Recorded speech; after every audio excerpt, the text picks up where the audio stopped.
Left वाला लगता है काम नहीं कर रहा है।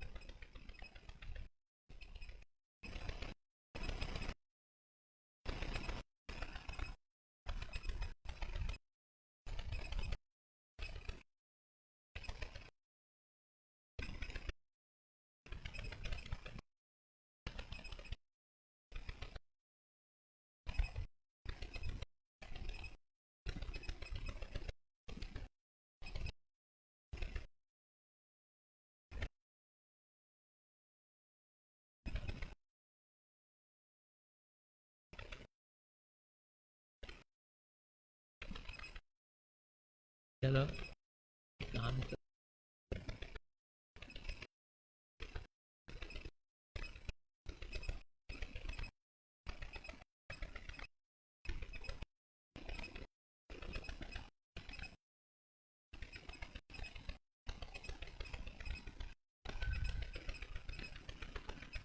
बंदे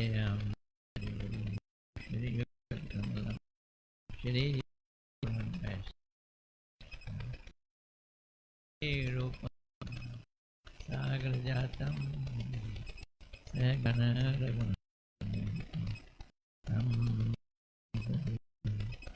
साद्वैतम सावधूतम परिजन सहित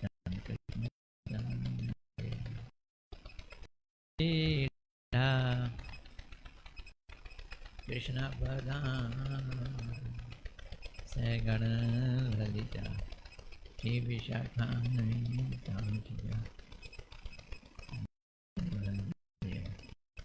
नंदन शलाकया चक्षुरुन्मिलितं तस्मै श्री गुरुवे नमो विष्णुपदाय राधिकाय प्रियात्मने श्रीमद्भक्ति नारायण गोस्वामी श्री कृष्ण लीला कथने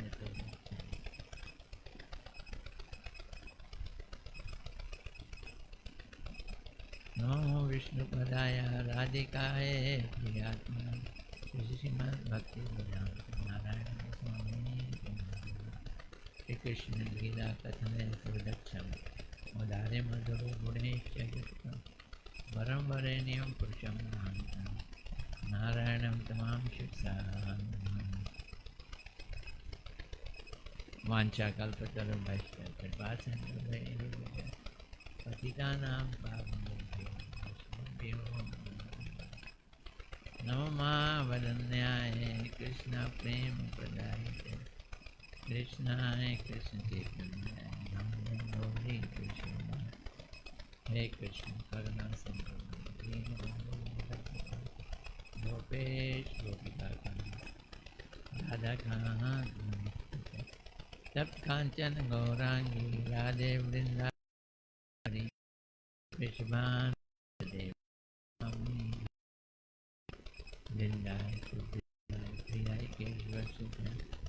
कृष्ण भक्ति प्रदेवी सत्वते श्री कृष्ण चैतन्य प्रभु नित्यानंद श्री अद्वैत गदाधर शिवासादि गौर भक्तवृंद बोलो हरे कृष्णा कृष्णा कृष्णा हरे हरे हरे राम राम राम हरे हरे हरे कृष्णा कृष्णा कृष्णा हरे हरे हरे राम राम राम फिर हरे कृष्णा कृष्णा कृष्णा हरे हरे हरे राम राम राम हरे हरे। मैं सर्वप्रथम अपने परम आराध्यतम गुरुदेव नित्य लीला प्रविष्ट विष्णुपाद अष्टोत्तर श्रीमद् भक्ति वेदांत नारायण गोस्वामी महाराज जी के चरणों में अनंत कोटि दंडवत अर्पित करता हूँ। तत्पश्चात उपस्थित वैष्णव के चरणों में मेरा हृदय से दंडवत प्रणाम। समस्त गुरु परंपरा के चरणों में हृदय से अनंत कोटि दंडवत प्रणाम। आप सबके चरणों में मेरा हृदय से दंडवत प्रणाम। देखो शब्दों की कितनी ताकत है।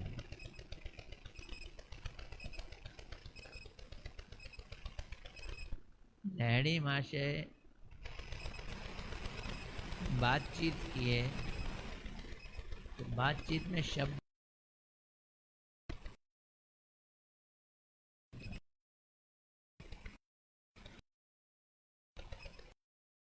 ऐसे में शौनक आर्य ऋषि और सूत स्वामी जी प्रश्न और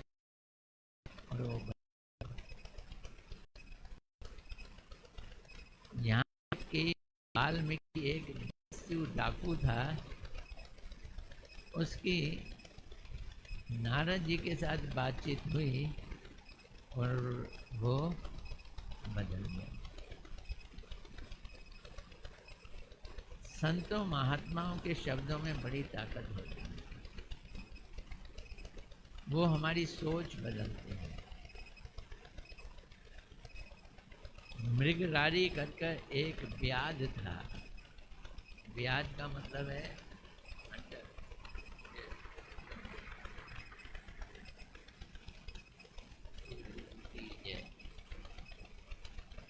मृगरारी करके बहुत खौफनाक हंटर।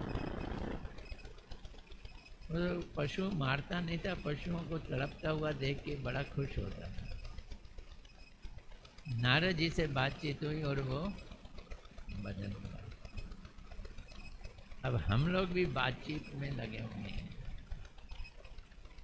लहड़ी महाशय अपने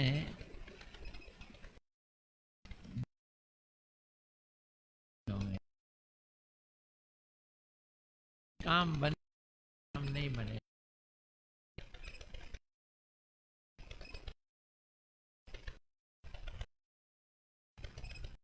आज चीज का जो केंद्र बिंदु है वो नाम है।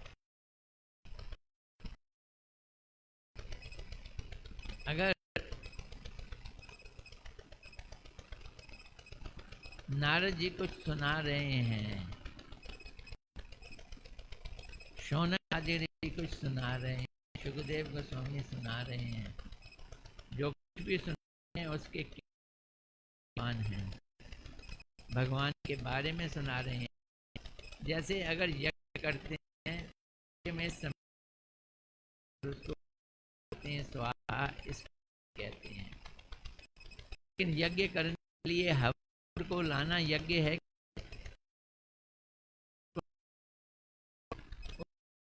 में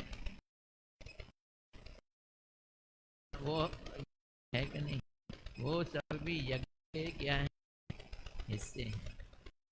इसी तरह से हरि की तरफ करने के सारे शब्द भी जो हैं हरि ही हैं, शक्तिशाली।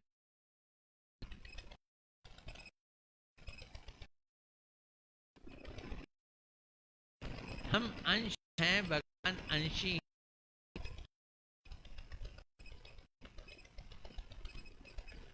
हम कैसे अंश हैं? हम विभिन्न अंश हैं, भगवान हमारे अंश हैं।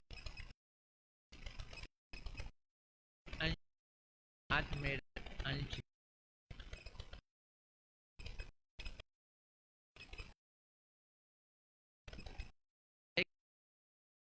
भगवान के भिन्न बच्चे, पिता बच्चे, दोनों को यानी माँ के ओबी और अंशी अंश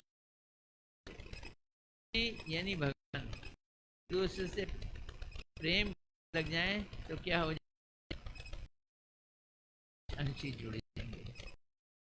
लेकिन आप धक्कापेल हो, लड़ाई झगड़ा हो, अंशी का है, एक रावण बन जाए और वो राम के साथ युद्ध करना चाहे, ये अंश और अंश ये भी।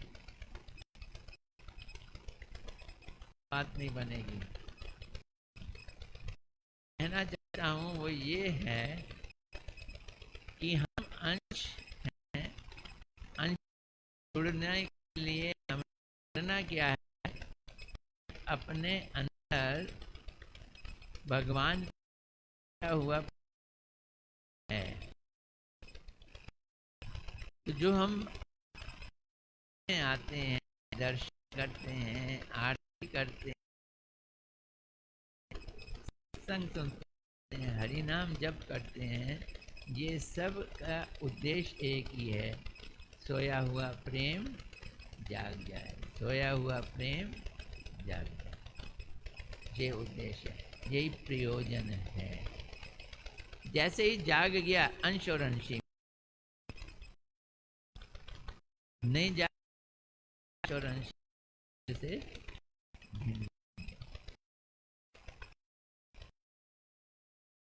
पॉइंट और देवी आप बेटे में बैठ जाए।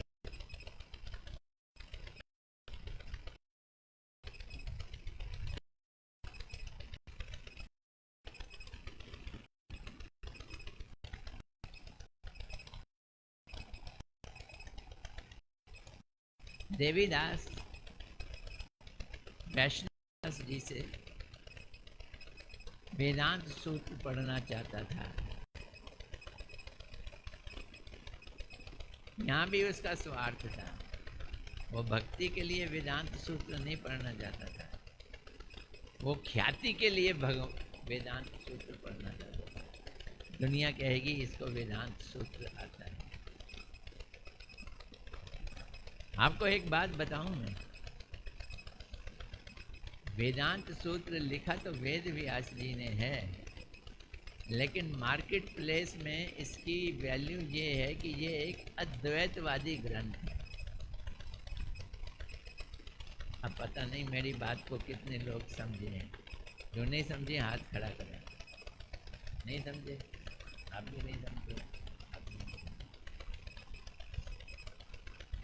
वेदांत का मतलब है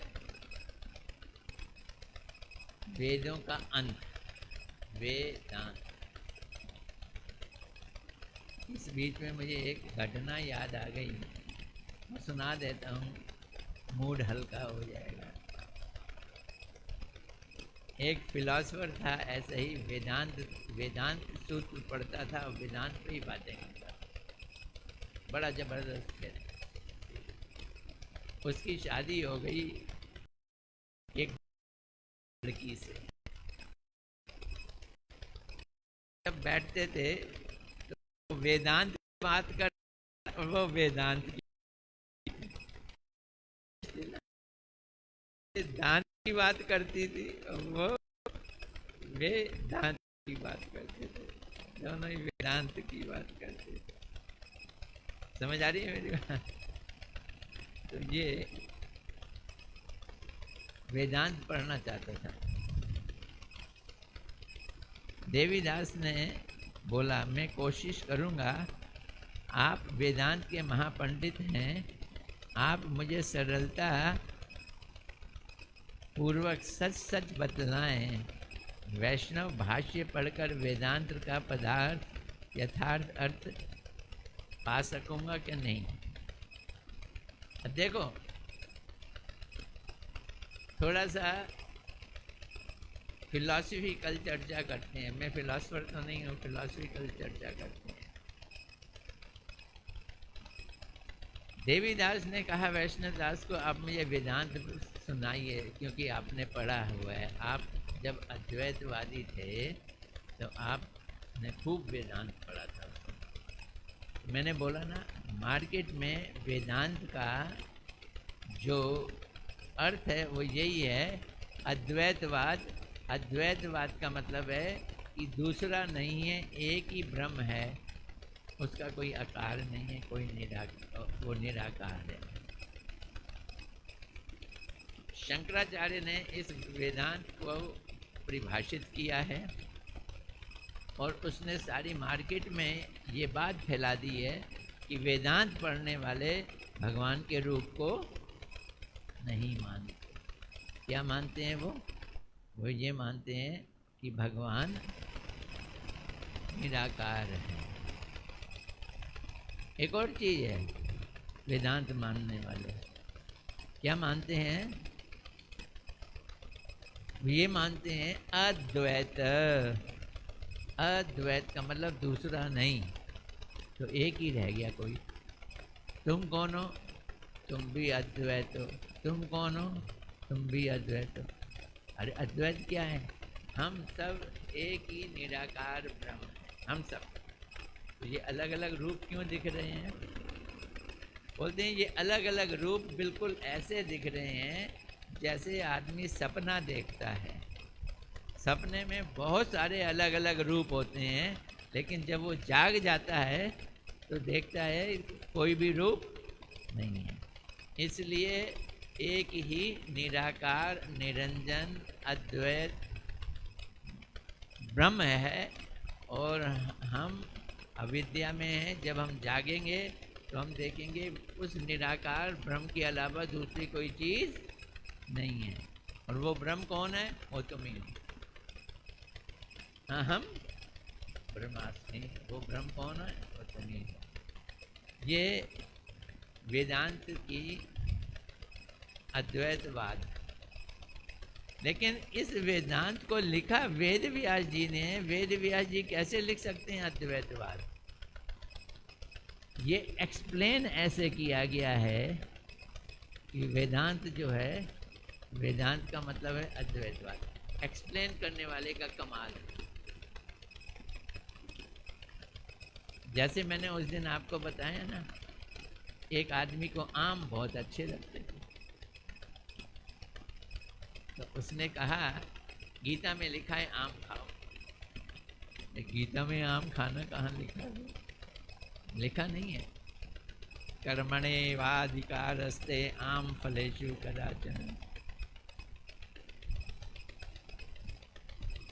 अरे आम फलेषु नहीं, माँ फलेषु कदाचन। नहीं, उसको उसके संग मिला दे तो आम हो जाता है। तो इस तरह से एक चीज को संस्कृत में घुमा फिरा के अपने मतलब से उसको व्याख्या करना चुटकी का काम है। चुटकी का काम है। जैसे वेदांत सूत्र का 2 सूत्र हैं, पहले और दूसरे। फिलॉसफिकली आप लोगों से डिस्कस कर रहा हूँ मैं, यहाँ नहीं लिखा है। अथातो ब्रह्म जिज्ञासा। अथातो ब्रह्म जिज्ञासा। अब हम ब्रह्म की जिज्ञासा करें। आओ ब्रह्म की जिज्ञासा करें। इसका क्या मतलब है?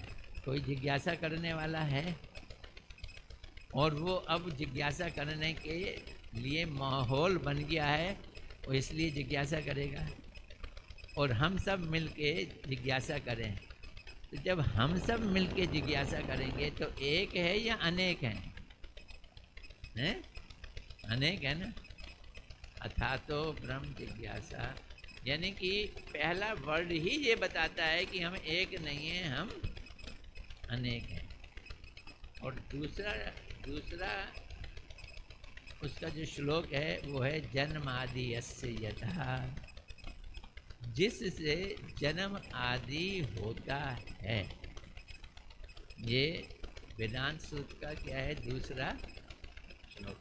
जन्मादि यस्य यथा, जिससे जन्म आदि होता है। अब वो डिक्लेयर करते हैं कि भगवान नाम की कोई चीज नहीं है, निराकार है, वो निशक्त है। निशक्त मतलब उसमें कोई शक्ति नहीं है। निर्विशेष है, उसमें कोई विशेषता नहीं है। वो निरंजन है कि आँख। लेकिन ये दूसरा सूत्र कहता है जिससे सबका जन्म आदि होता है। जन्म आदि का मतलब क्या है? जन्म होता है, मेंटेनेंस होती है, और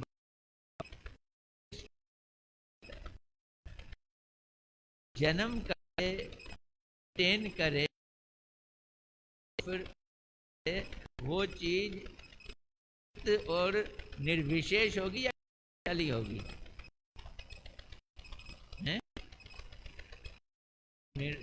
निर्विशेष होगी या शक्तिशाली होगी?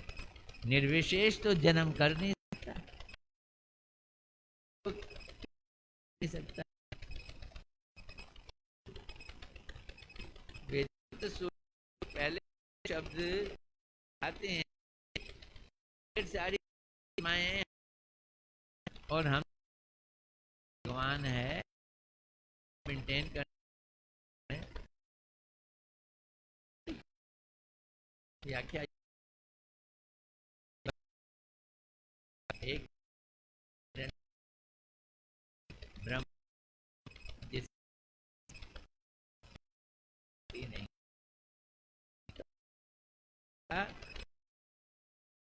बस मुझ पढ़ाएं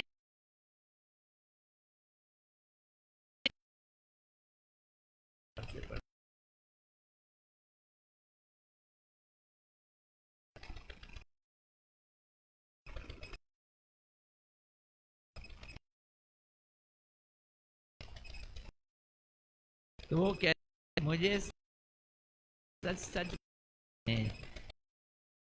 भाष्य वेदांत में वेदांत सही समझ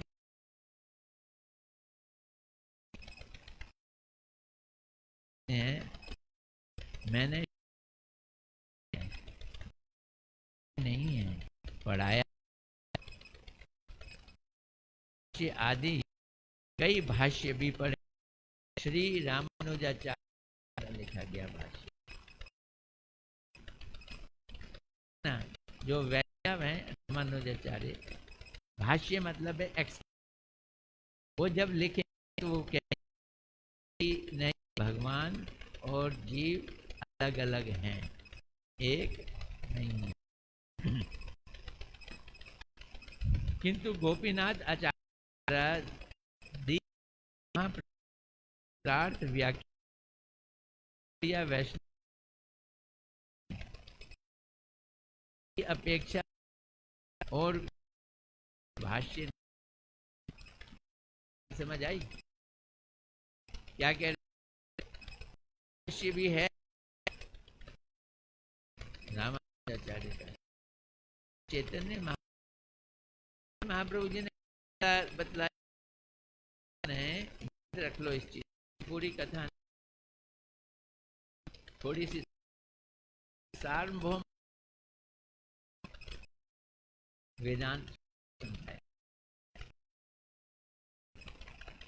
तो कैसे लोग भी ये अर्थ जानकर है ना, समझ लें। भट्टाचार्य वेदांत सूत्र के बहुत व्याख्या करने वाले थे, ग्रंथ लिखे हुए थे कि लाख में शिष्य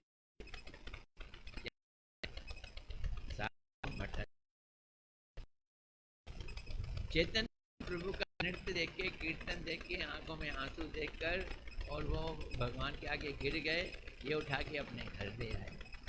कौन? सार्वभौम भट्टाचार्य जी उनको घर ले आए। घर में ठीक ठाक हो गए, कीर्तन वगैरह हुआ।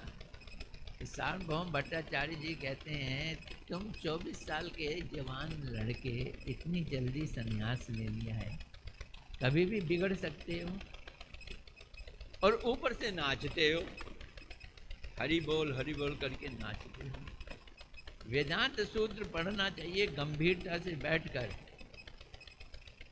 बोलते मैं क्या करूं, मेरे गुरु कहते थे तुम बेवकूफ़ हो, तुम वेदांत सूत्र के लायक नहीं हो, इसलिए मैं तुम्हें वेदांत सूत्र की आज्ञा नहीं देता, मैं समझाऊंगा तुम्हें वेदांत सूत्र। समझाओ। महाप्रभु जी बड़े खुशी खुशी कहते हैं समझाओ। अब सार्वभौम भट्टाचार्य जी ने वेदांत सूत्र समझाना शुरू किया। पहला, दूसरा, तीसरा श्लोक, उसकी एक्सप्लेनेशन करते करते 7 दिन बीत गए। 7 दिन तक चैतन्य महाप्रभु ऐसे ही बैठे रहे, ना हाँ ना हूँ ना ही। चेहरे पे। आप लोगों को भी बतला दूं की बात है, जब भी वक्ता बोलता है और श्रोता चुपचाप गंभीर सा है, वक्ता इसे कुछ पढ़ नहीं रहा, बैठा हुआ। अब बात है हो और आप चुप बैठे तो समझ जो आप वाह करो, ऐसी हो वैसा श्रोता के अंदर आना चाहिए, रिएक्शन आना चाहिए। नहीं आए तो वक्ता बेचारा क्या करेगा, वक्ता करेगा। मुझे ध्यान है, मैं एमएससी था, मुझे हमें पढ़ाने के लिए एक इलेक्ट्रॉनिक प्रोफेसर आते थे, इलेक्ट्रॉनिक पढ़ाने के लिए। उन्हें लगता था लड़के लोग जो हैं वो ठीक रिस्पांस नहीं करते। वो जी सारा लेक्चर छत को देख के बोलता, छत को देखना और सारा लेक्चर बोलना, ब्लैक बोर्ड पे लिख लेना। वो बच्चों को देखता ही नहीं। ये स्टाइल अच्छा है। वक्ता श्रोता को देखे ही ना। अब श्रोता हंसे, खेले, कूदे, गप्पे मारे, जो करे, लेकिन श्रोता के ऊपर वक्ता का बहुत बड़ा एक संबंध होता है। यही संबंध है, जैसे जीवात्मा का भगवान से संबंध है ना, उसी संबंध की एक झलक यहाँ है श्रोता की और वक्ता की। प्रेम का संबंध है ना, जितना ज़्यादा श्रोता का वक्ता के लिए प्रेम होगा, उतनी ज़्यादा उसको बात समझ आएगी और अच्छी लगेगी और रिएक्ट करेगा। इसलिए मेरे जैसे वक्ता की जगह गुरु यहाँ बैठे हों, जैसे वो क्या कहते हैं बन महाराज जी बैठे हों, तो सारे श्रोताओं के कान खूब खुल जाएंगे, क्योंकि गुरु हैं। और अगर रामचंद्र दास बैठा है, हाँ बैठा है, ठीक है, रोज क्लास होती है, आजकल रोज बोल रहा है, बैठे रहो, सुनते रहो। तो 7 दिन तक चैतन्य महाप्रभु जी ने रिएक्शन नहीं दिया, उसको सुना। और उसने कहा भैया तो 7 दिन से मुझे सुन रहा है, कोई रिएक्शन नहीं दे रहा, कुछ बोल नहीं रहा, तो ये समझ नहीं आ रही। पता है क्या बोलते हैं, जब आप वेदांत सूत्र से सूत्र का श्लोक बोलते हो, सूत्र का अथातो ब्रह्म जिज्ञासा जन्म आदि यस्य यथा, ये सूत्र हैं। जब आप सूत्र बोलते हो तो वो मुझको समझ में आते हैं, लेकिन जब आप उसकी व्याख्या करते हो तो उसका अर्थ ऐसा लगता है आपने ढक दिया, उस पर सीमेंट मार दिया। अब सार्वभौम भट्टाचार्य जी को तो आग लग गई, दुनिया में उसकी व्याख्या ही तो फेमस थी, और उन्होंने चैतन्य महाप्रभु जी ने उनकी व्याख्या को क्या कर दिया, आउटराइटली रिजेक्ट कर दिया। तो बोलते तुम कर सकते हो व्याख्या, बोलते हैं व्याख्या तो नहीं, मैं आपको बता सकता हूँ सूत्र क्या कहता है। अब चैतन्य महाप्रभु ने उनको 2-4 घंटे में हर सूत्र का मतलब समझाया। इस सूत्र का ये मतलब है, और तुम ये व्याख्या देकर इसके अर्थ को क्या कर रहे हो, अनर्थ कर रहे हो। इस सूत्र का ये मतलब है और उसको आप इस तरह से बतला के अनर्थ कर रहे हो। सार्वभौम भट्टाचार्य जी ऐसे देखते देखते चंद 1 मिनट में समझ गए। बोलते हैं तुम भगवान हो, एक भगवान ही इस तरह की बातें कर सकता है। मेरा गोपीनाथ करके उसका जीजा लगता था या रिश्ते में लगता था, वो कहता था महाप्रभु को मामूली आदमी मत समझो, वो भगवान है। अब सार्वभौम भट्टाचार्य जी एकदम चैतन्य महाप्रभु जी के चरणों में गिर गए और असली वेदांत सूत्र पढ़ा उन्होंने। उसकी यहाँ चर्चा की गई है, किंतु गोपीनाथ आचार्य द्वारा दी हुई महाप्रभु की सूत्रार्थ व्याख्या, गोपीनाथ आचार्य सार्वभौम भट्टाचार्य जी के रिश्तेदार थे, उन्होंने व्याख्या दी। उस व्याख्या जैसा वेदांत सूत्र कहीं भी देखने को सुनने को नहीं मिला। क्यों? वो व्याख्या किसने दी? महाप्रभु की व्याख्या वेदांत सूत्र की। भगवत कृत सूत्रार्थ कोई मतवाद नहीं है। उपनिषद के वचनों में जिन सब अर्थों का संग्रह किया गया जा सकता है वे सब यथायथ इस व्याख्या में पाए जाते हैं। इस सूत्र व्याख्या को यदि कोई ठीक ढंग से समझ ले, ठीक रीति से ग्रंथन कर ले, तो उसके सामने कोई भी अन्य भाष्य विद्वानों की सभा में आदर प्राप्त नहीं कर सकता। आप सभी भाष्य को, शंकराचार्य के भाष्य को, श्री भाष्य, सभी भाष्यों को आप हरा सकते हैं। ये चैतन्य महाप्रभु जी ने जो सुनाया था, किसको? सार्वभौम भट्टाचार्य जी को। इसे लिख किसने लिया? गोपीनाथ प्रभु ने लिख लिया। वैष्णव दास बाबा जी से बातें तो हुई, उसे संक्षेप में कह सुनाया। अच्छा, ये सुनकर देवीदास विद्यारत्न बड़े प्रसन्न हुए कि चलो अब हम वेदांत सूत्र पढ़ेंगे, और श्रद्धा के साथ वैष्णव दास बाबा जी को प्रणाम करके पिताजी की कुटिया में लौट आए। और वैष्णव दास बाबा जी से जो जो बातें हुई वो सब संक्षेप में सुना दी। खुश थे आज देवीदास। लहड़ी महाशय भी बड़े प्रसन्न थे। चलो, बेटे के ऊपर अब असर पड़ रहा है वैष्णवों का। तुमने बहुत अच्छा पढ़ा लिखा है, किंतु जीव का यथार्थ कल्याण कैसे होता है, अब उसे तुम ढूंढने का प्रयत्न करो इसी वैष्णव मंडली में। देवीदास बोले, पिताजी, मैं एक बड़ी आशा से लेकर यहाँ आपके पास आया हूँ, आपसे मिलने के लिए आया हूँ। कृपा करके एक बार आपके घर चलने से सभी कृतार्थ हो जाएंगे। विशेषतः माताजी आपके दर्शन करके बड़ी उत्कंठित हैं। अब उसने माताजी का लोभ दे दिया।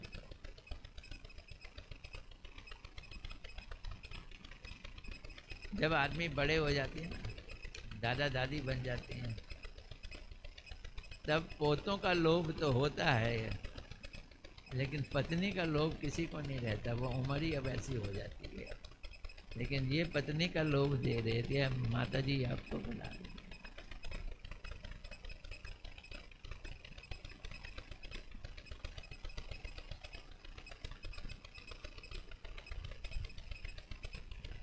अब लहड़ी मास्टर जी ने क्या जवाब दिया? नानी का, मैंने वैष्णव के चरणों में आश्रय ग्रहण कर लिया है और प्रतिज्ञा की है कि भक्ति विरोधी घर में अब कभी प्रवेश नहीं करूँगा।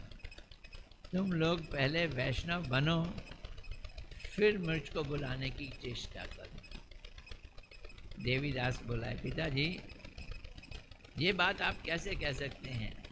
हम वैष्णव नहीं हैं। अपने को कौन कम मानता है? हमारे घर में तो प्रतिदिन भगवान की सेवा पूजा होती है, आप तो जानते ही हैं। हम लोग हरि नाम का अनादर भी नहीं करते, ये भी आप जानते हैं। अतिथियों की और वैष्णव का सादर करते हैं, सत्कार करते हैं। फिर हम वैष्णव नहीं हैं, ऐसा आप कैसे कह सकते हो? ऐसे कैसे कह सकते हो? अच्छा, आप लोग सब यहाँ बैठे हुए हैं, हम सब वैष्णव हैं कि नहीं? पहले पूछें, प्याज लहसुन खाते हैं कि नहीं? अगर खाते हैं तो इसका मतलब अभी वैष्णव नहीं। माथे पे वैष्णव तिलक लगाते हैं कि नहीं? अगर नहीं लगाते तो इसका मतलब अभी वैष्णव नहीं। कंठी माला पहनी है कि नहीं? अगर नहीं पहनी है इसका मतलब वैष्णव नहीं।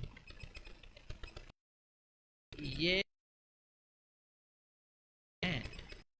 होना अंदर की बात, याद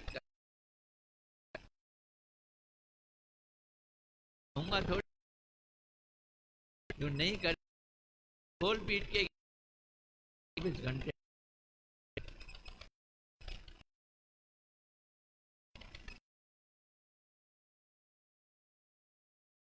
को याद ना, वैसे जैसा नकल होगा वो कहेगा इनको याद कर 24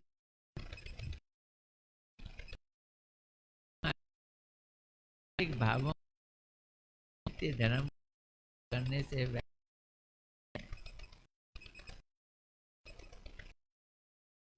आप लोग वैष्णव जो आप धर्म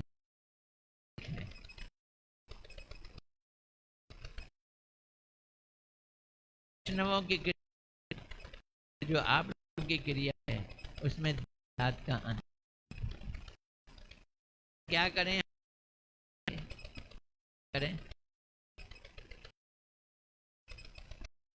वैष्णव की एक निष्ठा और वन पॉइंटेडनेस, वो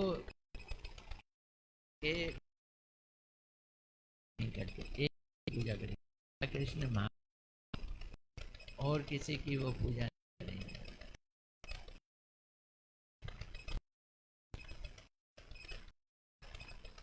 मुझको ख्याल और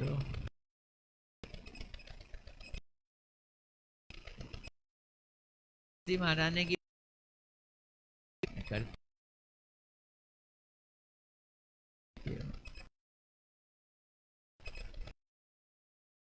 हो, फिर क्या करते प्रभु की पूजा कृष्ण करते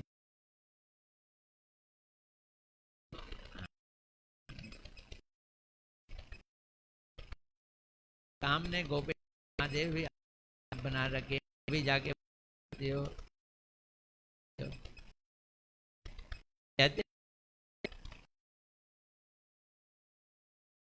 और एक निष्ठ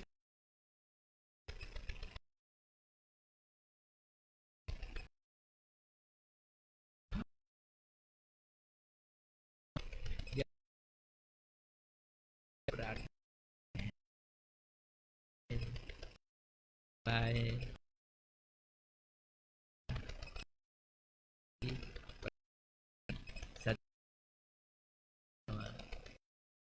हेतु हम आप रचना कर रहे हैं ताकि कृष्ण भक्ति प्रति देवी बतें कृष्ण भक्ति खुद भी तो हम कृष्ण भक्ति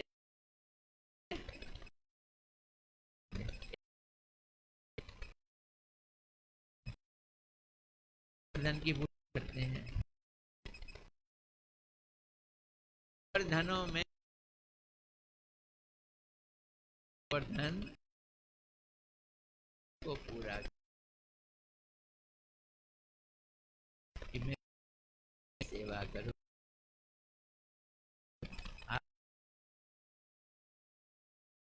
मैंने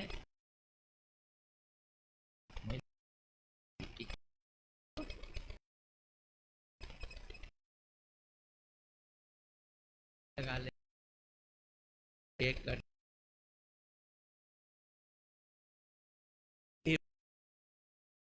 एम क्या है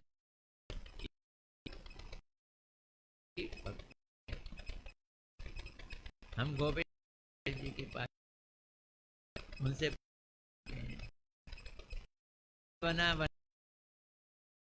जनक सनंदन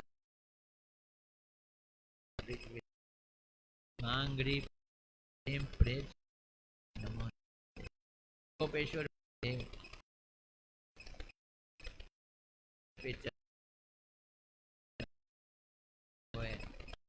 आप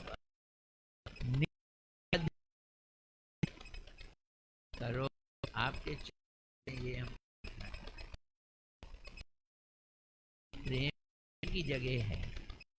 कहाँ है? वृंदावन। क्यों? महादेव आप ब्रज विलासी हो। बात समझ आ रही? आप ब्रज विलासी, ब्रज में करने वाले।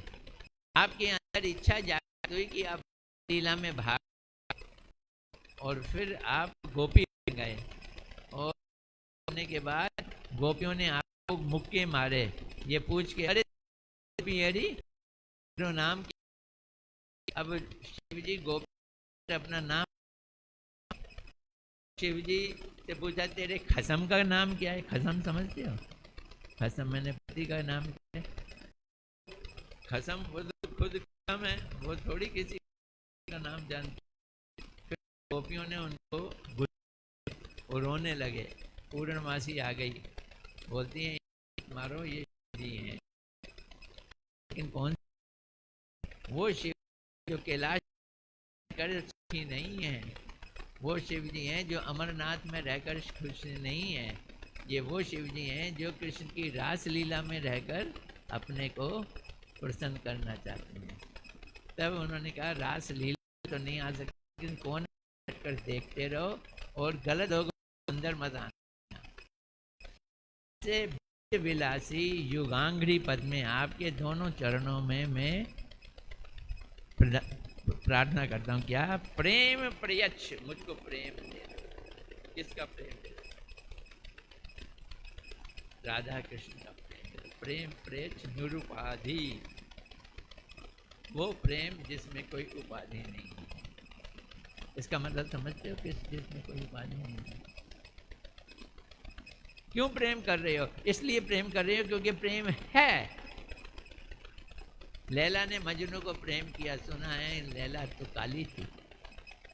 मजनू से पूछा तुमने क्यों प्रेम किया? बोलता मुझे मालूम नहीं, मुझे प्रेम इससे है, इसलिए है। जीव का स्वाभाविक कृष्ण से जो प्रेम है, वो जब निकल के आता है, उस प्रेम में संसार की कोई इच्छा नहीं होती है, इसलिए उसको निरुपाधि प्रेम कहते हैं, जिसमें कोई क्या ना हो, उपाधि नहीं। बात समझ आ रही है?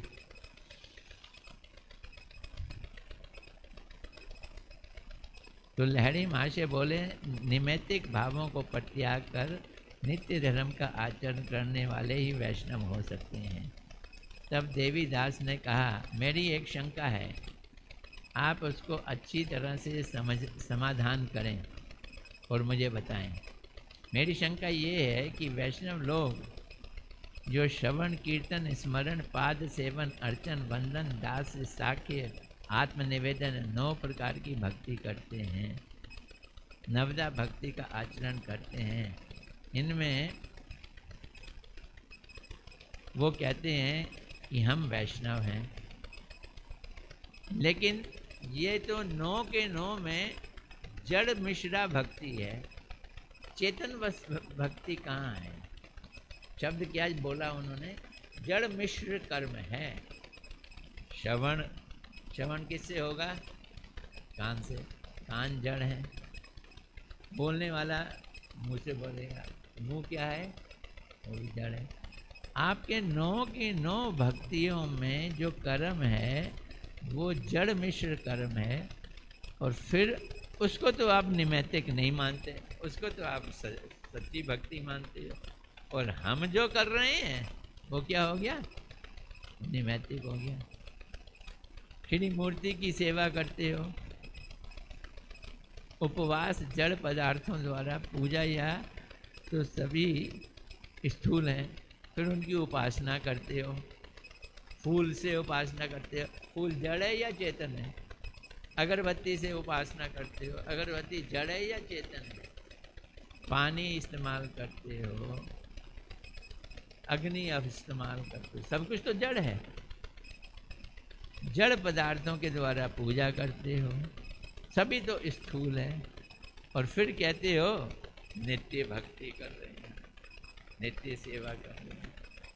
ये कैसी बात है ना? कृष्ण भक्ति विनोद ठाकुर जी ने बड़े बड़े कहने प्रश्न रखे हैं।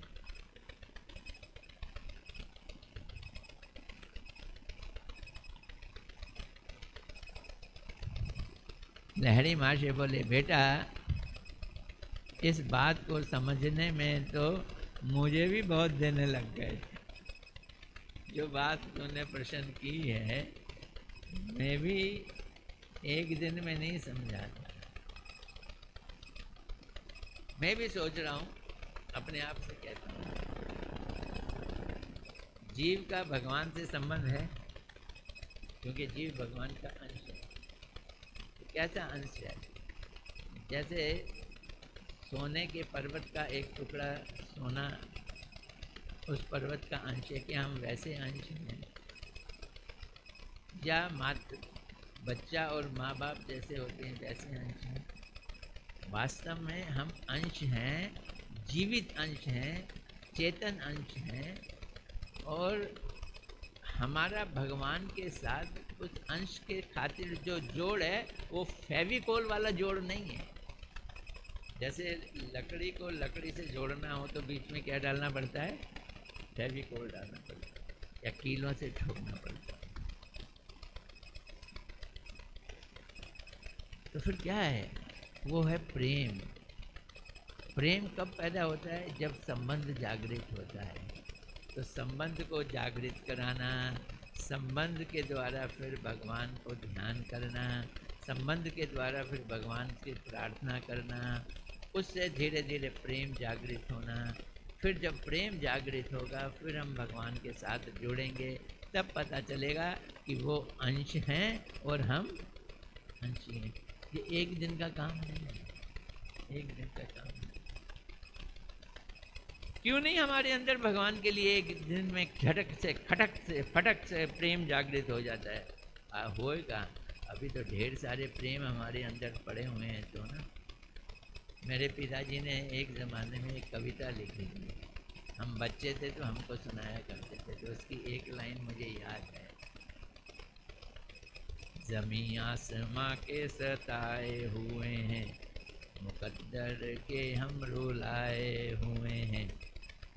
अब सुनना जो असली लाइन है, करें क्या तमन्ना खुदा के गुलों की, गुल मैंने फूल, खुदा मैंने भगवान, करें क्या तमन्ना खुदा के गुलों की, अपने ही कई गुल खिलाए हुए हैं, ज़मीं आसमां के सताए हुए। भगवान के गुलों की क्या तमन्ना करे जब हमने खुद ही अपने कई गुल खिलाए। इसलिए हमारे को वो प्रेम नहीं मिल रहा, प्रेम नहीं मिलता। तो लहड़ी माँ से बोले, बेटा इस बात को समझने में मुझे भी अनेक दिन लग गए थे, तुम मुझे अच्छी तरह से समझ लो। मनुष्य दो प्रकार के होते हैं, एक ऐहिक इस लोक के संबंध को रखने वाले, और एक परमार्थिक जो परलोक से संबंध रखते हैं। ऐहिक मनुष्य लौकिक सुख और लौकिक मान और लौकिक उन्नति की खोज करता है, और परमार्थिक मनुष्य तीन प्रकार के होते हैं जो परमार्थिक हैं। एक होता है ईश अनुगत, एक ज्ञाननिष्ठ और एक सिद्धिकामी। ये देखो बड़ी फिलॉसफिकल बातें चल रही हैं। सिद्धिकामी कर्म कांड के फलों में आसक्त रहते हैं। वे लोग कर्मों के द्वारा अलौकिक फल प्राप्त करने की कोशिश करते हैं, जैसे यज्ञ वगैरह किया, या सिद्धिकामी योग करते हैं। योग, यज्ञ और योग ही इस अलौकिक फल को प्राप्त करने के उपाय हैं। इनके मत में ईश्वर को माना तो जाता है, ये लोग ईश्वर मानते हैं योगिक वगैरह, किंतु ईश्वर को कर्मों के अधीन मानते हैं। वो समझते हैं हम यज्ञ करेंगे भगवान मजबूर हो जाएंगे ये फल देने के लिए। वो ईश्वर को कर्मों के अधीन मानते हैं। वैज्ञानिक इसी श्रेणी के अंतर्गत होते हैं। वैज्ञानिक भी कहते हैं हम मेहनत करेंगे तो हम कोई ना कोई चीज़ साइंस की खोज के निकालेंगे। जो अपने को भक्त कहते हैं, परमार्थिक कहते हैं, बड़ा स्पिरिचुअल कहते हैं और ज्ञाननिष्ठ हैं, ज्ञाननिष्ठ मनुष्य हैं, वो हमेशा ज्ञान की चर्चा करते हैं। उनका एक ही यत्न रहता है कि मैं ब्रह्म बन जाऊं। क्या बन जाऊं? ब्रह्म। ब्रह्म मीन्स निराकार ब्रह्म बन जाऊं, शरीर न रहे, मैं निराकार ब्रह्म बन जाऊं। ये ज्ञाननिष्ठ लोगों की कोशिश है। ईश्वर कोई रहे या ना रहे, वे साधन के लिए ईश्वर की कल्पना करते हैं। अब ज्ञाननिष्ठ लोगों को ब्रह्म में लीन होना है। ब्रह्म तो दिखाई देता नहीं है, ब्रह्म का कोई रूप नहीं है, तो किसी एक चीज़ को ईश्वर मानकर उसकी कल्पना कर कर उसकी आराधना करके बाद में ब्रह्म में लीन होने की बात सोचती हैं। इसलिए उनके द्वारा सोचा गया ईश्वर काल्पनिक है। भले वो विष्णु को ईश्वर कह लें, भले वो शिव जी को ईश्वर कह लें, भले वो सूरज को ईश्वर कह लें, उनके द्वारा ईश्वर की परिभाषा एक काल्पनिक वस्तु है। ज्ञान का फल प्राप्त होने पर, यानी कि अगर मुक्ति मिल गई, तो वो जो काल्पनिक ईश्वर है उसको छोड़ दिया जाता है, उसकी कोई ज़रूरत नहीं है। उन लोगों की ईश्वर भक्ति भी अंत में ज्ञान के रूप में बदल जाती है। इस मत में ईश्वर और ईश्वर की भक्ति दोनों ही तो अनित्य मानी जाती हैं। ये सिद्धांत वो सिद्धांत हैं जिनको हमको ग्रहण नहीं करना है। ये हमारे से हटकर ज्ञान है। ईश अनुगत मनुष्य तीसरी श्रेणी के हैं, जो किसके अनुगत में हैं? ईश के। ईश मैंने ईश्वर के अनुगत। वही लोग परमार्थिक मनुष्य माने जाते हैं। उनको ज्ञाननिष्ठ नहीं कहेंगे, योगी भी नहीं कहेंगे, ध्यानी भी नहीं कहेंगे, तपस्वी भी नहीं कहेंगे। क्या कहेंगे? वो लोग परमार्थिक हैं या वैष्णव। यही यथार्थता परमार्थ की खोज करते हैं। इनके मत से ईश्वर एक है। वो ईश्वर जो एक है वो अनादि है। क्या मतलब अनादि का है?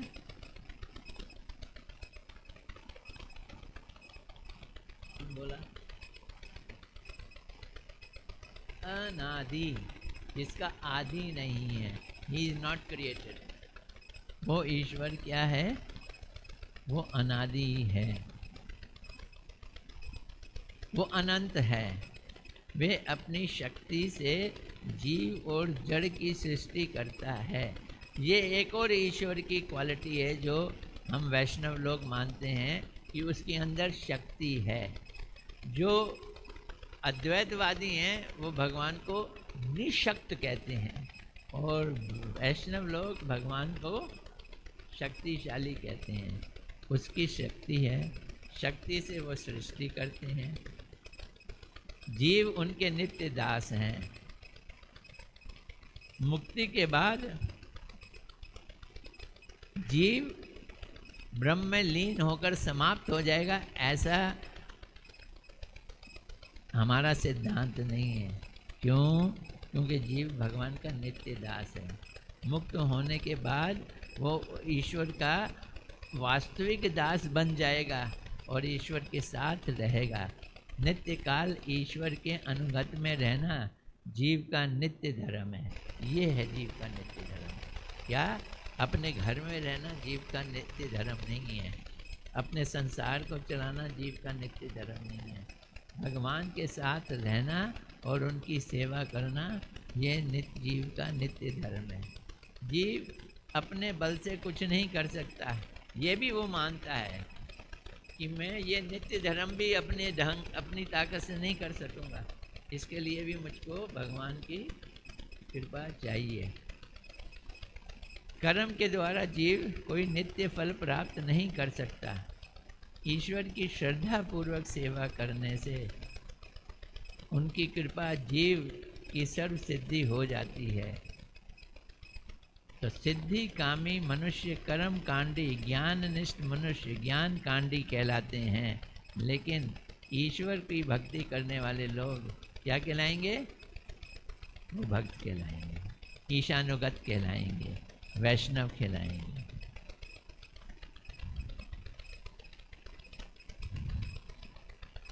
ज्ञान कांडी, कर्म कांडी, ये जितने भी लोग हैं इनमें अहंकार होता है। वास्तव में वे लोग परमार्थिक नहीं हैं, वो इसी संसार में फंसे हुए हैं। इसलिए उनकी सारी तरह की भक्ति, भले वो बहुत अच्छी तरह से क्यों ना करते हो, वो नित्य भक्ति नहीं है। वो कौन सी है? निमित्तिक भक्ति। इन लोगों को सारी धर्म चर्चाएं जो कुछ भी हैं वो निमित्तिक हैं।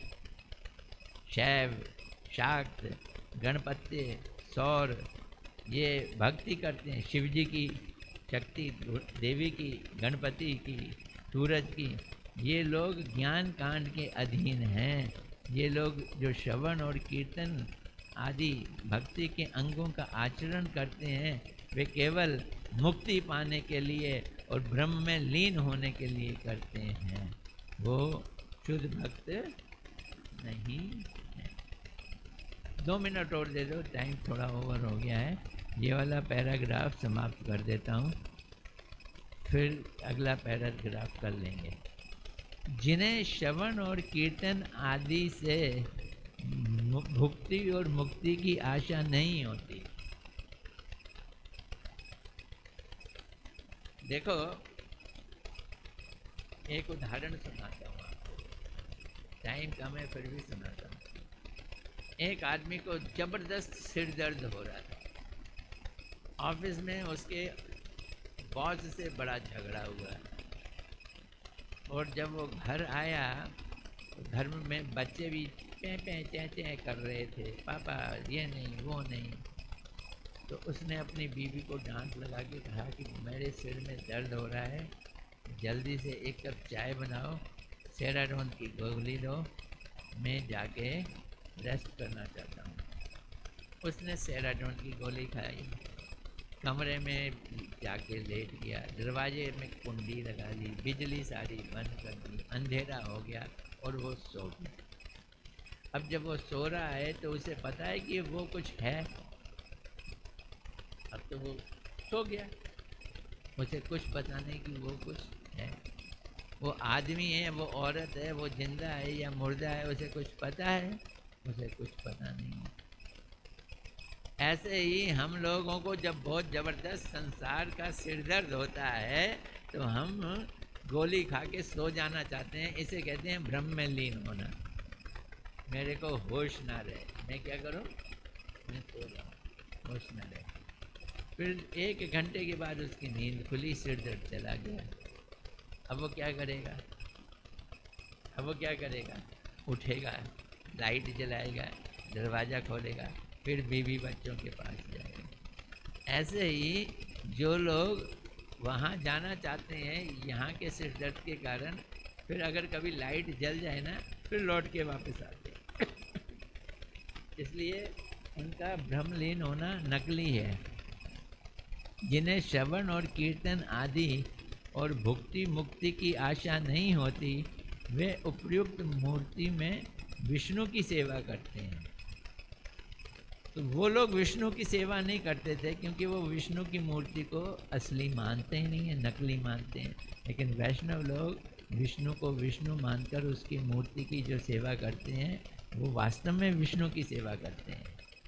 भगवान की श्री मूर्ति चिन्मय है, सर्वशक्ति संपन्न होती है। उपास्य तत्व को यदि भगवान न माना जाए तो वो उपासना एक अनित्य वस्तु की उपासना हो जाती है। बेटा, तुम लोगों की भगवत सेवा परमार्थिक नहीं है। तुम जो उपासना करते हो वो उपासना नित्य मूर्ति की नहीं है, काल्पनिक मूर्ति की है। और वैष्णव लोग जिसकी उपासना करते हैं वो नित्य मूर्ति की है। ये देखो, छोटी सी बात है, 2 आदमी यहाँ आ रहे हैं, एक ही मूर्ति को देख रहे हैं, एक उसको भगवान मान रहा है और एक उनको। मेरे पिताजी ने, जो नास्तिक थे, भगवान के दर्शन किए मंदिर में जाकर, बॉम्बे में इस्कॉन में। बाद में वो बदल गए, उनको कैंसर हो गया था। मूर्ति को देख के कहते हैं वाह वाह वाह वाह, ये कलाकार कितना अच्छा है। मूर्ति को देख के उनको भगवान नहीं दिख रहे, कौन दिख रहा है? कलाकार दिखाई दे रहा है। तो ये फर्क है ज्ञाननिष्ठ की पूजा में और भक्त की पूजा में। चलो इसके आगे जो है हम कल इसकी वो करेंगे।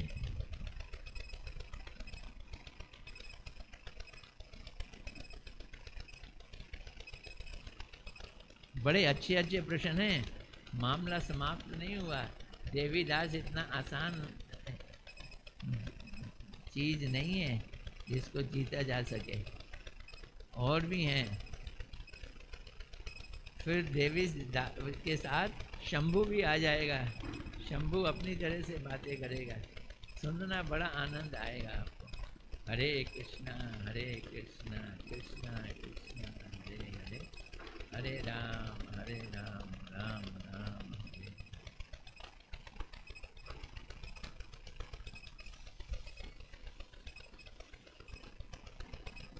आज मैंने कोई प्रश्न नहीं पूछा, मैंने तो वो लगा रखा है कान में।